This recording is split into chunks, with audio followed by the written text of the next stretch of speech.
Nadiad ID Patel Vidya Vihar સભા મંડપમાં education society નિયામકની સભા યોજાઈ હતી। વર્ષ દરમિયાન કોલેજોને લગતા તમામ હિસાબો રજૂ કરવામાં આવ્યા હતા તેમજ આગામી સત્રમાં કોલેજોમાં નવી યોજનાઓ લાવવા માટેની રજૂઆતો કરવામાં આવી હતી। આ વાર્ષિક સભામાં નડિયાદના ધારાસભ્ય પંકજભાઈ દેસાઈ તેમજ એજ્યુકેશન સોસાયટીના પ્રમુખ ભૂપેન્દ્રભાઈ દેસાઈ સહિત હોદ્દેદારો અને અગ્રણીઓ ઉપસ્થિત રહ્યા હતા।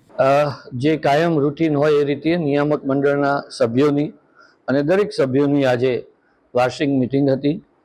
એમાં અમારા બધા ટ્રસ્ટી સાહેબો, પ્રમુખશ્રી ઉપરાંત ઉપપ્રમુખ સાહેબો બધા જ આજે ઉપસ્થિત રહ્યા હતા।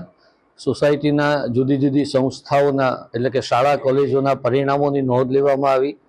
સરકારશ્રીના નિયમ મુજબ વય નિવૃત્તિથી થતા કર્મચારીઓને અભિનંદન આપવામાં આવ્યા। વિદ્યાર્થીઓ જે યુનિવર્સિટી રેન્કર બન્યા છે ટીજે પટેલ કોમર્સ કોલેજમાંથી એ લોકોનો પણ અભિનંદન ઠરાવ પસાર કરવામાં આવ્યો અને ભવિષ્યના આયોજનો વિશે પણ વિચાર કરવામાં આવ્યો છે અને એ રીતે આજની સભા ખૂબ ફ્રૂટફુલ રહી છે, એનો અમને સૌને આનંદ છે। તૃષાલ પંડ્યા, દિવ્યાંગ ન્યૂઝ, નડિયાદ, ખેડા।